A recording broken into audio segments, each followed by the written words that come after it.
Keşan'da doğdun. Şey oluyor bu tabii, hani, Trakya toprağı, hani, 9-8'lik, işte, ben de Pınarhisar'da büyüdüğüm için kapı gıcırtısını oynayan ve, hani, her zaman Ya, hayatı mutlu tarafından alan, hani, efkârı bile aslında müzikle, dansla, işte, kahkahayla harmanlayan bir e, cen toplum. cenaze ve düğün mesela Evet, Goran Bregović. evet. Bu ne demek? İşte bizim aslında tüm Rumeli'deki Ne o güzel filmdir o da. ait olduğumuz şeyin tam ortası orası, merkezi. Çünkü biz, acıyı sevinçle örterek, Yoğurursunuz. sevinçle gösteren, hüznü sevinçle kucaklayan bir toplum yapısıyız ve farkında olanlar var, bunun olmayanlar var. Ama bir şekilde, Trakya ve Balkan coğrafyası hüzünlerini, çok böyle ağlayan tarafını göstermek istemez. Aslında tabii psikolojide burası çok tehlikeli bir alan. O üzüntülerini saklamak, Şarkılara kadar gidiyor bu. paylaşmamak. Evet, Şimdi 9-8'lik diyorsunuz evet. ama yüksek yüksek tepeleri dinlerken bir kızın evden gelin oluşunu ve o kızın annesinin babasının oradaki kızın duyduğu hüznü anlatıyor ama oynayabilirsiniz. Tabii. 9-8'lik Mesela ne sonuçta. kadar doğru bir örnek veriyorsun, Tabii. yüksek yüksek tepeler. Bunun gibi bir sürü türküler var. Yani sözlerine bakınca anlıyorsunuz hikayeyi. Ritmine bakınca değil. Ritim bizi şaşırtıyor. Ya bak çok başka bir şey söylüyorsun şu anda bana. Ritim bizi Doğru şaşırtıyor. söylüyorsun. Ritimle söz aslında Cümleler ağlıyor ama ritim dans ediyor. işte bu bizim gerçeğimizi yansıtıyor dediğim gibi. Hüzün ve sevinç kol kola geziyor. Yani O zaman söylediğimi geri alacağım. Niye biliyor musun? Sadece ben şeyden dolayı söyledim bunu. Üzüntünün konuşarak da paylaşmama noktasında söyledim ha yok. psikolojik olarak. Ama bence çok aşık olduğun eşinle dertleşiyorsundur diye düşünüyorum. Ben tabii ki yani dertleşen ve dertleşmeyi de seven Değil biriyimdir. mi? Özellikle ama eşimi dertlerimle, yoğurmak, onu bunaltmak ya da onu dert sahibi etmek gibi bir düşüncem yok. Hatta benim şöyle bir şeyim vardır.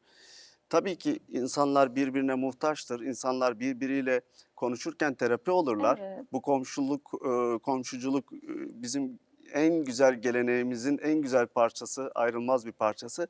Orada işte doktor gibi devreye girer komşu, arkadaş neyse. Hı. Fakat, bir komşu ya da bir arkadaş sana sürekli dert anlatır ve sen de derinden dinlersen en az onun kadar dertli oluyorsun. Sürekli değil tabii. İşte, yani, mesela Haklısın. bu dertleşmenin de bazı kuralları Dozu vardır, olmalı dozu diyorsun. vardır. Yani, sürekli dert anlatanı, duymak istemezsin. Sürekli de yanında olmak Evet. istemezsin. Birazcık sevinç, birazcık neşe, her zaman, ilaç gibi gelir. Ben de, işte, mesela bir şey vardır çözülmeyen ama onu çözme noktasında böyle konuşma yaparım Ebru'yla. Nasıl çözebilirim? Hangi yolu kullanabilirim? Daha çok böyle, Fikir danışma, teatrisi. aynen öyle. Onun dışında da tabii ki biz de insanız. Dertlendiğimiz, Tabii ya. şeyler olmazsa olur mu? Ama çok uzun sürsün istemiyoruz. Yani onu kısa tutmaktan yanayız hep böyle. Bugün sahip olduğun stresin bu akşam bitmesi lazım. Yarına uzarsa o senin vücudunda da başka bir yerlere uzamaya başlıyor. Bu arada tabii ki ilk kez olmasına şaşırdığım bir şey yaptın. Hı hı. İlk tekli ne demek ya? Sen şimdiye kadar hiç yapmadın mı? Yapmadım. Çok, karşı duruyordum ben buna. Neden? Çünkü ben enstrüman solisti olarak, daha çok enstrümanın, birden fazla şeyi, anlattığı bir bütünlük içerisinde hep albüm yaptım bugüne kadar. Ya, albümlerde, işte, değişik kurgular var, Evet. değişik şeyler var ama ben içime hiç sindiremedim. Yani bir tane parça bana dinleyiciye hakaret gibi geldi. Neden? Çünkü klarnetle açtın da dinlemelisin 3-4 parça, 5 parça arka arkaya Evet de şimdi dinleyebilmelisin. dijital bir platform var. Zaten sen onu tekli yapmışsın, albüm yapmışsın değil ki. Ben Serkan Çağrı yazacağım. Orada Evet. senin bu yaptığın şahane eser de diğerleriyle birlikte listende Bir şey olacak. söyleyeyim mi? Tekli yapmakla onlu yapmak hiç fark etmiyor. Neden Evet, biliyor musunuz? Teklideki yaptığınız bütün çalışmayı, aynı etapları tek tek yaşamaktansa bir anda yaşamak diye de bir şey var. evet. Mesela diyelim ki siz stüdyoya girdiğinizde Tamam. bu müzikler hazırsa siz 10 tane parça da çalarsınız. 10 şarkınızı çaldıktan sonra eğer video klip çekecekseniz aynı telaş yine oluyor. Yani bu bir tane için olanla 10 tane için olan arasında aslında çok büyük bir fark olmuyor benim açımdan. Peki Yani Serkan, sen mesela diyelim 10 şarkılık bir albüm yapmaya niyet hı ettin. hı. Stüdyoya bir günde girip hepsini mi çalıyorsun? Hepsini çalmıyorsun ama yani sonuçta albüm hazırlığı denilen bir zaman var. Diyelim ki bir Evet. ay içinde bir albümün çalınması gerekiyorsa bir ay içerisinde girip istediğin ruhuna iyi gelen bir saatte zamanda girip çalıyorsun. Yani bir tek şarkı için çok hazırlık yapılması bana çok doğru gelmiyor. Yani Ha, bir anladım de demek ya ben istediğini. dinleyiciyi kıymetli buluyorum. Yani dinleyicilerin bu zamana yetişmekle ilgili bir şey. Şu tekli hikayesinin tamamen bence olmasının sebebi bu kadar zamansız, bu kadar hızlı her şeyin tüketildiği, hızlıca yok olduğu, gittiği bu dönemde hemen verelim, hemen verelim, bunu da yetiştirelim gibi. Biz albüme girerdik, bir yıl sürerdi. Hatırlarsın Çok işte. değişmiş, biliyor Her musun? şey Ben çok değişti. evet, yani geçen gün hatta Ali ile Melisa ile bir şarkı dinliyoruz. Ali böyle oldu. Yuh, 5 dakika mı? 5 dakika şarkı mı olur? Buyurun. Dedim oğlum, bizim zamanımızda 5 dakikalık şarkı kısaydı. Ya introsu en az 2 dakika sürerdi. Enstrümantal bir intro olurdu. Biz orada bir kendimizi kaybederdik. Sanatçı ne zaman girecek derdik. Sonra sanatçı performansa girerdi. 5 dakika ne ki dedim yani. Zeki Müren Kahır Mektubu 40 dakika. Evet. Şimdi bütün şarkılar en fazla maksimum 1,5 dakika, 2 Bir de dakikalık şarkı onun kalmadı. daha sosyal medyadaki en yüksek Evet. noktası işte 30 saniye, 20 Hı saniye hı. neyse bir de onlar var. Şimdi tabii bu algoritma ölçmeleri, zamandaki tüketim unsurlarına göre yeniden şekillenmeyi tabii ki müzik açısından doğru yapıldığında, doğru müzik yapıldığında ve doğru verilmesi gereken noktaları tespit ettiğinizde doğru bir şey. Ama öyle değildir sanat. Bence bir şeyi başında bir girişi vardır. Her şey öyledir. Bir Değil mi? girişi vardır. Bir Gelişmesi sonucu. gelişmesi vardır, bir yükselişi vardır. Yani siz bir şeyi sadece yükseldiği yerle ölçemezsiniz. Onun bir de sonuna gidin bakalım nasıl bırakmış son nefesini. Bir de siz eskiden albüm yaparken mesela işte 10 şarkılık mı?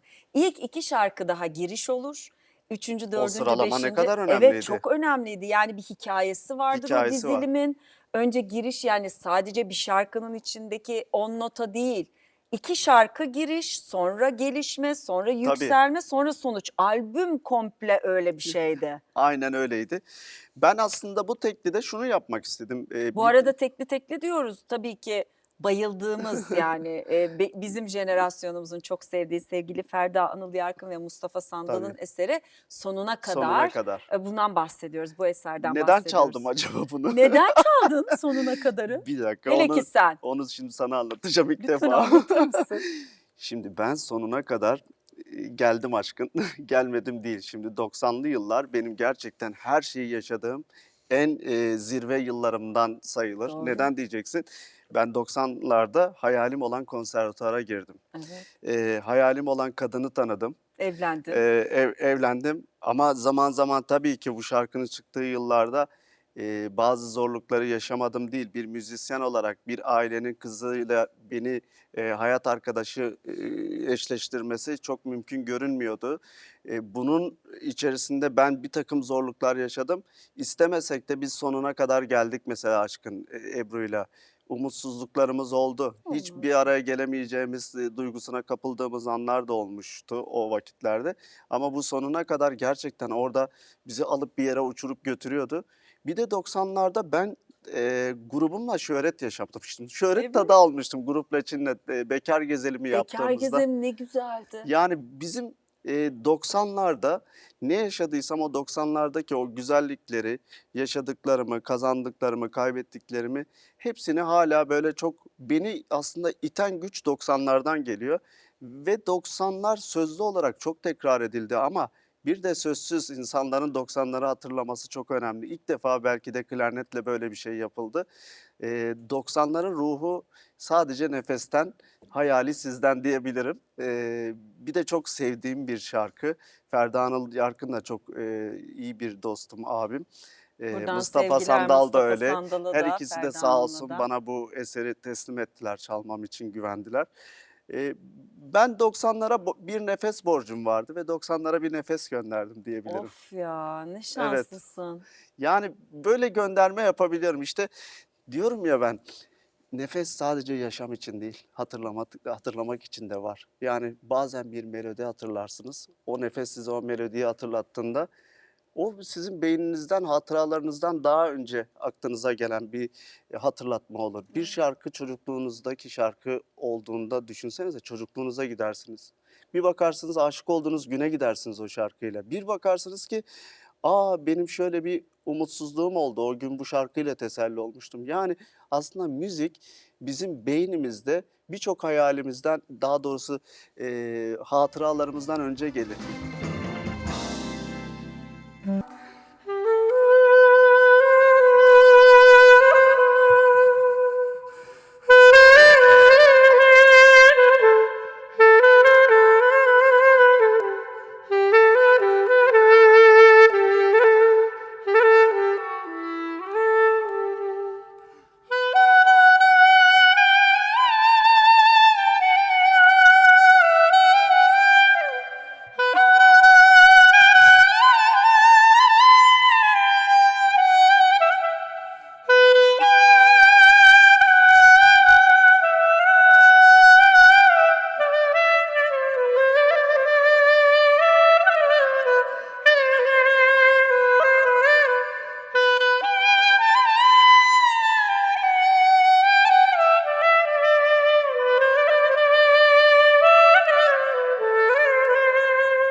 Çok güzel oldu.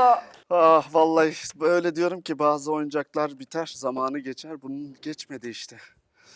Bence yaşıyor.